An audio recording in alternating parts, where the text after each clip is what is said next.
तो hello friends, आज evening का टाइम है जब मैं ये वीडियो रिकॉर्ड कर रही हूँ और आज मैं अपने ग्रुप मेंबर्स की क्वेरी के साथ स्टार्ट करूंगी। सबसे पहली क्वेरी आज मैं लूंगी एनएचपीसी की, national hydro power projects corporation शायद। तो देखो अभी क्या है ना कि पीएसयूज में गेम चल रहे हैं मतलब कि ना पीएसयू वैसे सेफ माना जाता है क्योंकि डिविडेंड भी देता है टाइमली, और वैसे भी गवर्नमेंट ऑफ इंडिया का सपोर्ट है तो ये कंपनीज वैसे भी सेफ रहती हैं। और पावर सेक्टर की कंपनीज इस वक्त वैसे भी बूम पे हैं, थोड़ा चाल है यहाँ पे, है ना। तो इस वक्त यूजुअली मैं क्या देख रही हूँ ना, जो जो भी बुरी से बुरी कंपनी भी है ना वो भी चल रही है इस वक्त। तो चाहे वो कितनी भी बेकार कंपनी हो, उसमें भी चाल तो सब में एक तरफ से। बुल मार्केट है तो फिर बुल मार्केट में क्या होता है ना, अच्छी भी चलती है, बुरी भी चलती है, बहुत बुरी चलती है। लेकिन एनएचपीसी की बात करूं, कंपनी अच्छी है तो वरी करने की जरूरत नहीं है। अगर आपका लॉन्ग टर्म व्यू भी है तो आप इसमें लॉन्ग टर्म भी बने रह सकते हैं। कोई डिविडेंड की न्यूज देख लेना, कोई डिविडेंड अगर यहाँ पे घोषित होने वाला हो रखा होगा, क्योंकि गवर्नमेंट ऑफ इंडिया क्या करती है ना, टाइमली डिविडेंड भी अनाउंस करते रहती है। तो डिविडेंड की एक का अनाउंसमेंट होगा ना तो यहाँ पे फिर एक थोड़ा सा चाल आने की संभावना है और मार्केट ठीक होने का वेट आप कर सकते हैं। वैसे शेयर काफी टॉप पे है, काफी रैली ले चुका है, तो थोड़ा डर लगता है इतने टॉप पे बैठे हुए शेयर का। बाइंग सेलिंग रिकमेंडेशंस कुछ भी नहीं है, आपको ध्यान रखना पड़ेगा।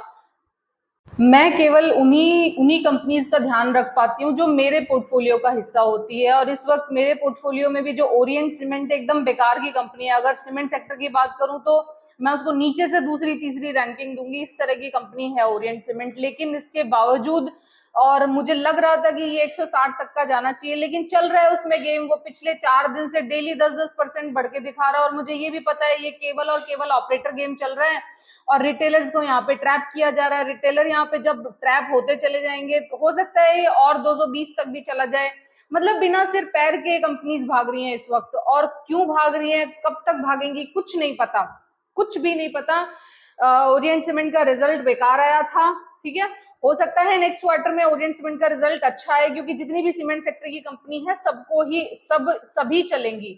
अभी आप कोई भी सीमेंट उठा लो, अभी सब में चाल आएगी, क्योंकि सीमेंट सेक्टर में बहुत अभी इनका माल उठेगा। अभी इंफ्रास्ट्रक्चर पे बहुत काम होना है, प्री इलेक्शन ईयर है, तो और भी गवर्नमेंट बढ़ चढ़ के इस वक्त इंफ्रास्ट्रक्चर पे काम करेगी। जहां रोड्स नहीं है वहां रोड्स बनाई जाएंगी, ताकि उनको चुनाव के मुद्दे मिल सके, ताकि वो आपको ये बोल के कि हमने यहाँ पे रोड बनाई है, यहाँ पे पिछले 50 साल से रोड नहीं थी और हमने यहाँ पे रोड बनाई है, ये बोल बोल के वो आप लोगों से वोट लेंगे। तो वो जो रोड बनेगी उसके लिए भी सीमेंट चाहिए। तो ऐसे करके अभी अभी अगले 2-3 महीने सीमेंट सेक्टर की सारी कंपनीज के लिए सेफ है। मैं एक सीमेंट सेक्टर की एक कंपनी में एक बड़ा इन्वेस्टमेंट करने जा रही हूँ। जिसको भी उस कंपनी का नाम जानना है वो मेरे साथ मेरे चैनल पे आ सकता है। नाम मैं उसको वही बताऊंगी, यहाँ पब्लिक प्लेटफॉर्म पे मैं किसी भी कंपनी का नाम नहीं बताऊंगी। आप उल्टे सीधे प्राइसेस पे ट्रैप हो जाओगे, फिर मेरे को बोलोगे अब हम लॉस बुक कर ले, अब हम प्रॉफिट बुक कर ले। इसलिए मैं सही टाइम आने पे उस अपनी सीमेंट सेक्टर कंपनी का नाम बता दूंगी। और अभी एकदम से मैं तुरंत बाई नहीं कर रही हूँ सीमेंट सेक्टर कंपनी में, लेकिन हाँ ये बात पक्की है कि ओरिएंट सीमेंट में मैं अपना प्रॉफिट बुक जरूर करूंगी, क्योंकि ये कंपनी अच्छी नहीं है। कंपनी अच्छी नहीं होने का मतलब मैं कहती हूँ कि लॉन्ग टर्म के लिए अच्छी नहीं है, मतलब कि उतने फंडामेंटल्स मजबूत नहीं है, एक रेंज बाउंड ट्रेवल करती है। अभी थोड़ा सा सीमेंट सेक्टर में चाल है, इंफ्रास्ट्रक्चर थीम है, प्री इलेक्शन ईयर है, तो इस तरह की कंपनीज में फिर ना ऑपरेटर प्ले चलते हैं लंबे लंबे, और इसी के चलते ओरिएंट सीमेंट इस वक्त पूरा 10-10% का हाई बना रहा है। मैं बात कर रही थी एनएचपीसी पे, बात करने लगी ओरिएंट सीमेंट पे, तो वो इसलिए करने लगी ताकि मैं आपको ये बता सकूं कि इस वक्त हर छोटी कंपनी, स्मॉल कैप और मिड कैप में पागलपन सा चल रहा है। कुछ बिना वजह बेवजह ये कंपनीज में खरीदारी करवाई जा रही है, रिटेलर्स को फंसाया जा रहा है। आई होप रिटेलर्स फंसे ना, जितने लोग मुझे सुन रहे हैं एटलीस्ट वो फंसे ना, वो टाइमली यहाँ से प्रॉफिट बुक करें। अगर आपको कोई भी कंपनी इस वक्त भागती हुई दिख रही है तो उसे भागने दें, उसमें अनावश्यक रूप से एंट्री करने की कोशिश ना करें, क्योंकि जब भी कोई शेयर अनावश्यक रूप से भागता है ना तो नहीं पता होता कि वो भागते भागते कब रुक जाएगा और कब वो जो उसका अप ट्रेंड था ना वो डाउन ट्रेंड में चेंज हो जाएगा। नेक्स्ट मैं बात करूंगी आईआरसीटीसी के रिजल्ट्स को लेके। अभी कल ही के शायद वीडियो में मैंने आईआरसीटीसी कंपनी के बारे में भी आपको बताया था, और इस कंपनी के प्रॉफिट्स फॉल किए हैं लास्ट ईयर के जून क्वार्टर से। अगर मैं इस ईयर के जून क्वार्टर की बात करूं तो जो लास्ट क्वार्टर में 245 करोड़ रुपीस का प्रॉफिट था वो 232 करोड़ रुपीस का प्रॉफिट रह गया है, और वो भी जून क्वार्टर का रिजल्ट्स है। मतलब कि लोग ट्रैवल करते हैं सबसे ज्यादा, मई और जून में लोग सबसे ज्यादा ट्रैवल करते हैं, और उसके बावजूद भी आईआरसीटीसी के प्रॉफिट्स में फॉल है। मैं आपको बता भी रही थी कि अब लोग ट्रेनों से बाहर निकल रहे हैं, अब लोग उड़ना चाहते हैं। अब जो मिडिल क्लास है और अपर मिडिल क्लास है उसका सपना बन चुका है कि वो एटलीस्ट इंडिगो की किसी ना किसी प्लेन में बैठे। अब वो ट्रेन के खाने से बोर हो चुके हैं, अब उनको इंडिगो का वैसे खाना वाना मिलता नहीं है इंडिगो में। मैं बहुत सपने लेके गई थी लेकिन कुछ मिला नहीं था इंडिगो में तो ये है। अब बाकी रही बात मैं अपने इंडिगो की बता दूं तो इंडिगो ने इस क्वार्टर में 3000 करोड़ रुपए का प्रॉफिट दिया है। इंडिगो का शेयर इस वक्त 2500 रुपए के आसपास ट्रेड कर रहा है। आईआरसीटीसी का शेयर इस वक्त 650 के आसपास ट्रेड कर रहा है। इंडिगो के शेयर में जबरदस्त प्रॉफिट्स हैं और आईआरसीटी के प्रॉफिट्स में फॉल हुआ है। फंडामेंटली लॉन्ग टर्म के हिसाब से बता रही हूँ, इंडियन जनता की मेंटालिटी, टेस्ट और आगे कौन सा सेक्टर ज्यादा ग्रोथ प्रमोटिंग है उस तरह से बता रही हूँ। किसी भी तरह की किसी भी शेयर में बाइंग और सेलिंग रिकमेंडेशंस नहीं दे रही हूँ। तो मैं बस इतना बता दूं कि अब लोग रेल से और प्लेन की तरफ जा रहे हैं। अगर आप खुद भी अपर मिडिल क्लास को बिलोंग करते हैं तो आप खुद भी देख लेना, अब आप में अर्ज उठेगी कि अब आप नाउ ऑनवर्ड्स एटलीस्ट एक ना एक बार कहीं ना कहीं प्लेन से जाने की कोशिश करेंगे। बहुत खुश होंगे जैसे ही आप इंदिरा गांधी इंटरनेशनल एयरपोर्ट पे पहुंचेंगे ना, तो आप इतने सारे व्हाट्सएप स्टेटस अपडेट करेंगे। मैंने लोगों को देखा है, बहुत अलग तरह का ही जुनून होता है मिडिल क्लास में और अपर मिडिल क्लास में, और उसमें ये शौक बहुत जोर से आ रहा है कि अब उनको आईआरसीटीसी का खाना नहीं खाना, अब उनको इंडिगो के प्लेन में उड़ना है। तो अकॉर्डिंगली आप देख लेना, जो बिजनेस प्रॉफिटेबल होगा उसी का शेयर चलेगा। जिस बिजनेस में कस्टमर्स बढ़ेंगे, जिस बिजनेस का प्रोडक्ट बिकेगा, वही चीजें चलेंगी। मैं किसी को भी बाइंग और सेलिंग रिकमेंडेशंस नहीं दे रही हूँ, जस्ट मैं आईआरसीटीसी और इंडिगो के बीच में कंपेयर करके बता रही हूँ। मुझे पर्सनली इंडिगो का फ्यूचर बहुत अच्छा लगता है। टेक्निकल और उस सब के चक्कर में मैं नहीं पड़ रही, मैं इंडिगो के शेयर में एक लॉन्ग टर्म व्यू के हिसाब से बता रही हूँ, ठीक है। नेक्स्ट मैं बात करूंगी KPIL, कालापत्रू पावर प्रोजेक्ट्स लिमिटेड। हाँ, ऐसा ही कुछ नाम है इसका। मैं इसमें इन्वेस्टेड थी, मैंने इसमें 520 पे एंट्री बनाई। मैं कालापत्रू पावर में 625 रुपए पे प्रॉफिट्स बुक कर चुकी हूँ, क्योंकि लगभग 1.5-2 महीने के अंदर अंदर इस शेयर ने मुझे बहुत अच्छा खासा प्रॉफिट दे दिया था। और रीजन प्रॉफिट देना नहीं था, मुझे पता है इंफ्रास्ट्रक्चर एज अ थीम है, लेकिन निफ्टी एक रेजिस्टेंस पे भी बैठा है। तो कोई कंपनी अगर मुझे इतना जल्दी इतना बड़ा गेन दे रही है तो मैंने उसमें फिर प्रॉफिट बुक कर लिया था, क्योंकि अगर मुझे इसमें और दोबारा एंट्री बनानी होगी ना, तो मैं अब इंफ्रास्ट्रक्चर की किसी दूसरी कंपनी में बनाऊंगी, क्योंकि अभी ये वाली कंपनी ऑलरेडी बहुत हाई पे है और बहुत जल्दी इसने प्रॉफिट दे दिया है। और मुझे ऐसा लग रहा है कि निफ्टी में प्रॉफिट बुकिंग है, ड्यू है। तो अगर प्रॉफिट बुकिंग आती है तो फिर ये शेयर हो सकता है कि एक बार नीचे आए। ऑपरेटर प्ले इस वक्त चल रहा है। यहाँ पे कुछ शेयर्स मैंने देखा था ना, जैसे ही 615 620 के आसपास, यहाँ से इस कंपनी के जो मालिक है ना, उन्होंने थोड़ी सी सेल यहाँ पे की है, तो इसलिए मैंने 625 पे प्रॉफिट बुक कर लिया है। मैं किसी को भी सेल करने के लिए नहीं बोल रही हूँ। ऑपरेटर प्ले जब चलता है ना किसी भी कंपनी में, तो हो सकता है वो इस शेयर को 700 तक भी ले जाए। कोई गारंटी नहीं है ना, तो कोई ये कह सकता कि ये शेयर नीचे जाएगा ना। ये जब कोई भी शेयर ऑपरेटर्स के हाथ में आता है ना, तो वो डिपेंड करता है वो कितना ऊपर तक उसको लेके जाते हैं। तो एनीवेज मेरे को यहाँ से 2 महीने के अंदर अंदर, और यहाँ से देख लो, मतलब लगभग 20% के आसपास का प्रॉफिट मिल गया था। तो मैं फिर बाहर आ गई थी। ऑल्दो मैंने कंपनी को पूरा फंडामेंटली और टेक्निकली सर्च करने के बाद इसमें एंट्री की थी, लेकिन फिलहाल के लिए मैंने एक बार प्रॉफिट बुकिंग कर ली, क्योंकि मुझे निफ्टी में इस वक्त प्रॉफिट बुकिंग शो हो रहा है। एक लॉन्ग टर्म, वैसा एक व्यू बताऊं तो, लॉन्ग टर्म नहीं, एक शॉर्ट टर्म व्यू बताऊं तो इसलिए जिन भी कंपनीज में मैं प्रॉफिट्स पे बैठी थी, मैंने एक बार पूरा ध्यान लगाया है प्रॉफिट बुकिंग करने पे, ठीक है। नेक्स्ट मैं बात करूंगी IRFC के शेयर के लिए। ये मिस्टर जीपी शुक्ला सर की क्वेरी थी। और देखिए सर, अब इस IRFC के जून क्वार्टर के रिजल्ट में इसके नेट प्रॉफिट फॉल हुए हैं, जो कि लास्ट इनका जो क्वार्टर था ना, वो 1633 करोड़ रुपए का प्रॉफिट था। उससे इनका प्रॉफिट अब केवल 1327 करोड़ का प्रॉफिट रह गया है। तो नेट प्रॉफिट में फॉल है और कंपनी में अनावश्यक रूप से केवल और केवल पंपिंग कराई जा रही है, और बाद में ऊपर में जाके ऑपरेटर इन शेयर्स को डंप कर देगा। छोटे छोटे रिटेलर्स फंस जाएंगे, जिन्होंने भी 45, जो लोग भी IRFC के शेयर में 40 रुपए से ऊपर फ्रेश पोजीशंस बना रहे हैं ना, वो स्पेशली वो लोग ना केयरफुल रहें, क्योंकि जिस दिन इस शेयर ने नीचे की, वो कहते हैं ना कि हो गया बहुत ये शेयर चल लिया, एक ना किसी चीज का एक वो भी होता है, मतलब एक लेवल भी होता है। तो ये वाला शेयर ना ऑलरेडी बहुत पीक पे है इस वक्त।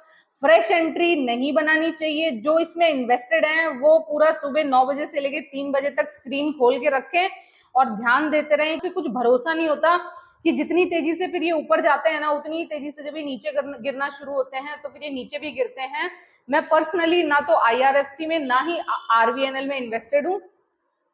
वैसे फिलहाल ये बहुत हॉट स्टॉक्स बने हुए हैं RVNL और IRFC। मुझे लगता है कि इस वक्त इस देश का हर ट्रेडर, हर न्यू कमर, वो उसका सपना बन चुका है किसी तरह से IRFC में उसको पोजीशंस मिल जाए या किसी तरह से वो RVNL के शेयर का पार्ट बन जाए। लेकिन दोनों ही शेयर बहुत पीक लेवल पे बैठे हुए हैं।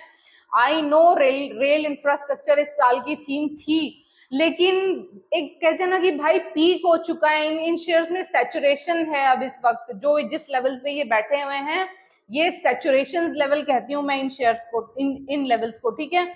तो अकॉर्डिंगली अगर आपके पास ये शेयर्स हैं तो देख लो, मतलब कैसे आपको कैसे और कब प्रॉफिट बुक करना है कि नहीं करना है, और वेट करना है। कंप्लीटली ऑपरेटर पे प्ले चल रहा है इस वक्त ऑलमोस्ट हर स्क्रिप्ट में, है ना।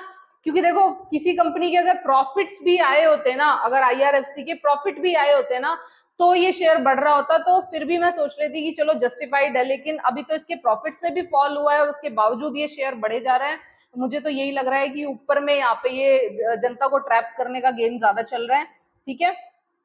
और अकॉर्डिंगली आप डिसीजन ले सकते हैं। म्यूचुअल फंड की हिस्सेदारी इस वाली कंपनी में काफी कम है, जो कि सच में एक कंसर्न का विषय है। अगर म्यूचुअल फंड किसी कंपनी को सेल करना स्टार्ट कर देते हैं ना, तो मैं उस कंपनी में फिर स्पेशल अटेंशन मेरा आ जाता है। मैं स्पेशली कॉशियस हो जाती हूँ। मैं कोशिश करती हूँ उस कंपनी से कुछ ना कुछ प्रॉफिट बुकिंग करने की।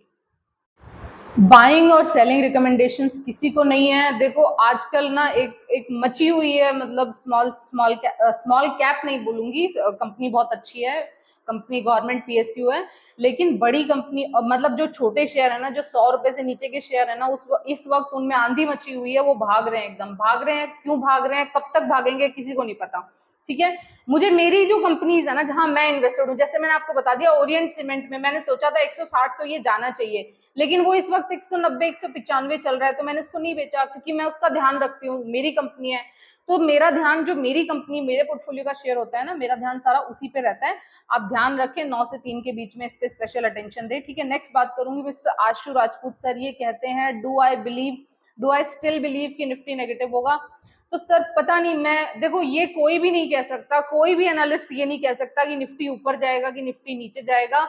बट मेरे प्रीवियस एक्सपीरियंस और एक कहते हैं ना कि पूरा मार्केट देखने के बाद में, सारी न्यूज देखने के बाद में, सारी चीजें देखने के बाद में, मुझे ऐसा लगता है कि अभी नीचे भी एकदम, अगर ऊपर भी नहीं जाएगा ना, तो मतलब थोड़ा यहाँ पे सेलर्स अभी पूरा कोशिश करेंगे निफ्टी सेल कराने की। इस वाले वीक की जो लास्ट क्लोजिंग होगी ना, फ्राइडे वाली, वो काफी कुछ पिक्चर क्लियर कर देगी। अभी पिक्चर कहते हैं ना कि ग्लूमी है, मतलब नहीं पता कि पॉजिटिव है कि नेगेटिव है। तो बस इस कंडीशन में मैं क्या करती हूँ ना, मैं कहीं भी अगर मैं ह्यूज प्रॉफिट्स पे बैठी होती हूँ तो मैं वो प्रॉफिट्स बुक कर लेती हूँ। बाकी अच्छी कंपनीज में मैं रुकी हुई हूँ, ना तो बाय कर रही हूँ ना सेल कर रही हूँ, ठीक है।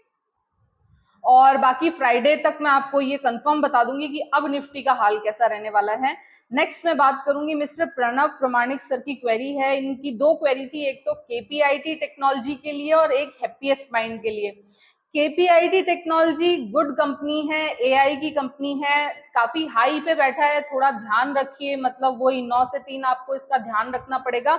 अगर बहुत लॉन्ग टर्म व्यू है, 1-2 साल आप होल्ड करके रख सकते हैं तो आराम से रखिए, कोई दिक्कत नहीं है। कंपनी लगातार प्रॉफिट बुक कर मतलब कंपनी लगातार प्रॉफिट्स कर रही है, ठीक है। लेकिन फ्रेश एंट्री अगर किसी ने की है, मतलब अभी ये शेयर 1100 रुपए के आसपास का है, तो 1100 रुपए के आसपास एंट्री करना नहीं बन रहा है। अगर आपको इसमें केपीआईटी टेक्नोलॉजी में एंट्री करनी है तो आपको ये शेयर अगले 2-3 महीने में एंट्री का एक अच्छा मौका देगा, एक बार नीचे जरूर आएगा, लेकिन यहाँ पे इतने हाई पे बाय करने की जरूरत नहीं है।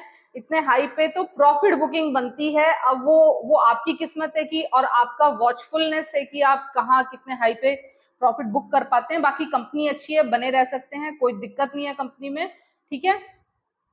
लेकिन इधर ना मैं एक चीज देख रही थी कि इसमें प्रॉफिट बुकिंग्स आ रही हैं, इसमें काफी लोग इसके जो मतलब प्रमोटर्स ग्रुप है ना, वो तक भी इसमें प्रॉफिट बुकिंग कर रहा है, तो वो जस्ट एक टेम्परेरी प्रॉफिट बुकिंग भी हो सकती है, आपको देखना पड़ेगा, थोड़ा ध्यान रखना पड़ेगा। बट हैप्पीएस्ट माइंड जैसी कंपनी जिसमें पब्लिक इस वक्त 40% आ चुकी है और इसके बहुत सारे और पैरामीटर्स जो और फंडामेंटल वाले पैरामीटर्स है ना, वो भी कुछ बहुत अच्छे नहीं है। ना तो ये कंपनी हैप्पीएस्ट माइंड मुझे लॉन्ग टर्म के लिए अच्छी लग रही है, ना ही ये कंपनी मुझे एंट्री के लायक लग रही है। दोनों ही हैप्पीएस्ट माइंड के डेटा मुझे खुश नहीं कर पाए। केपीआईटी टेक्नोलॉजी अच्छी कंपनी है, ग्रोथ प्रमोटिंग कंपनी है, लगातार 2-3 क्वार्टर से लगातार प्रॉफिट जनरेट कर रही है, तो उसमें उसमें अब लॉन्ग टर्म का व्यू है तो आराम से बने रह सकते हैं। बट हैप्पीएस्ट माइंड में ना तो इन लेवल्स पे एंट्री मैं करना चाहूंगी और ना ही ये कंपनी लॉन्ग टर्म के लिए कुछ खास अच्छी है। हैप्पीएस्ट माइंड के अलावा बहुत सारी और कंपनी है जहां आप पोजीशंस बना सकते हैं। मतलब हैप्पीएस्ट माइंड से तो अच्छी आपको अच्छी, अगर इन दोनों ही कंपनी के बारे में मैं वो बताऊं आपको, तो हैप्पीएस्ट माइंड से बेहतर है केपीआईटी टेक्नोलॉजी। लेकिन अगर फ्रेश एंट्री करना चाह रहे हैं तो थोड़ा रुको, 1-2-3 महीने में ये कंपनी आपको फ्रेश एंट्री का मौका जरूर देगी और उस वक्त आपको ये कंपनी शायद नीचे पे मिल जाएगी, तो आप एंट्री कर लेना, ठीक है। बाकी happiest mind is know from my side. Next मैं बात करूंगी कि अच्छा या बुरा कहती हूँ ना, तो उसका नजरिया होता है long term view, company fundamentals, ना कि शॉर्ट टर्म में ये कंपनी कितना जाएगी, कितना ऊपर का हाई लगाएगी, कितने का नीचे का हाई लगाएगी, नहीं। मैं उन सारे फैक्टर्स पे काम ही नहीं करती। मतलब मैं खुद ना तो ट्रेडिंग करती हूँ, ना मुझे ट्रेडिंग का आइडिया रहता है। अगर आपने ट्रेडिंग के लिए ये स्टॉक्स लिए हैं और 10-5 रुपए 15 या 10-5% के लिए या 15% के लिए आपने एंट्री की है, तो आप अकॉर्डिंगली डिसीजन ले सकते हैं। मेरे मेरे व्यूज कंप्लीटली फंडामेंटली, मतलब लॉन्ग टर्म कंपनी में बने रहना है कि नहीं बने रहना है, उस हिसाब से होते हैं, ठीक है। तो उस हिसाब से केपीआईटी टेक्नोलॉजी अगर मेरे पास होता तो मैं इसमें लॉन्ग टर्म बनी रहती अभी भी, लेकिन हैप्पीएस्ट माइंड में ना मैं एंट्री करती, ना मैं इसमें लॉन्ग टर्म बने रहती। मेरे व्यूज 15 दिन और 10 दिन और 1 महीने के लिए नहीं होते। मैं किसी भी कंपनी में मिनिमम 6 महीने के लिए एंट्री करती हूँ और वेट करती हूँ अच्छे प्रॉफिट्स के लिए, ठीक है।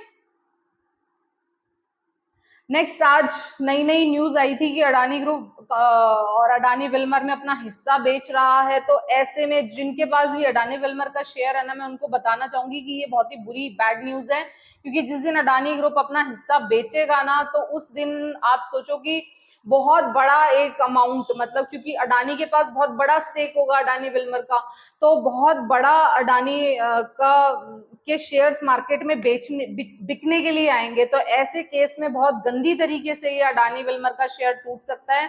और वैसे भी इसके जो प्रीवियस क्वार्टर के रिजल्ट्स हैं वो बहुत ही बुरे थे अडानी विल्मर के। तो उस कंडीशन में अडानी विल्मर, अगर आप कहीं आसपास में हैं और या फिर आपने ट्रेड लेने की कोशिश करी है, तो आप अकॉर्डिंगली देख लें, क्योंकि अडानी ग्रुप अगर अडानी विल्मर से बाहर जा रहा है ना, तो दिक्कत है। वही जो मैं कहती हूँ ना कि अडानी ग्रुप की कुछ कंपनीज बिल्कुल भी लेने लायक नहीं है, तो उसमें से ये एक तो अडानी विल्मर था और एक वो अंबुजा सीमेंट। अंबुजा सीमेंट के भी पूरे 100% शेयर्स मिस्टर अडानी साहब ने उस पे लोन पे, मतलब उन पे लोन उठा रखा है, उनको बैंक को गिरवी रखे हुए हैं। तो इस ये 2-3 कंपनीज बिल्कुल भी सेफ नहीं है अडानी ग्रुप ऑफ कंपनीज की। केवल अडानीज का नाम देख के आप किसी भी अडानी कंपनी में पोजीशंस बना रहे हो तो आप बहुत ही रिस्की गेम खेल रहे हो। और अडानी विल्मर के शेयर धारक प्लीज अकॉर्डिंगली एक्शन ले सकते हैं। बाइंग सेलिंग रिकमेंडेशंस कोई भी नहीं है, लेकिन हाँ, ऑपरेटर गेम चलेगा। थोड़ा बहुत हाई जंप वंप मिले आप निकल सकते हो। जिस दिन अडानी ग्रुप ने अपने शेयर बेचे उस दिन शेयर में एक गंदी तरीके से एक गिरावट आएगी। नेक्स्ट जाते जाते एक लास्ट इन्फॉर्मेशन और आप लोगों को देते हुए जाना चाहती हूँ, ठीक है। आई होप आप लाइक करेंगे मेरा वीडियो। देखो आईटी और मेटल, मैं बार बार आपको बोल रही हूँ कि बहुत बड़ा स्टेक नहीं लेना है। अगर आपके पास मेटल तो आराम से बने रहो, कोई बहुत, अब मेटल में जो बुरा होना था वो हो चुका। सारे मेटल्स इस वक्त अपना एक स्ट्रॉन्ग सपोर्ट बना के रखे हुए हैं भी हैं। न्यूज आ रही है कि चाइना मेटल नहीं उठाएगा, मत उठाने दो, हमारी इंडियन जनता उठाएगी मेटल। बहुत काम होना है यहाँ भी मेटल का, ठीक है।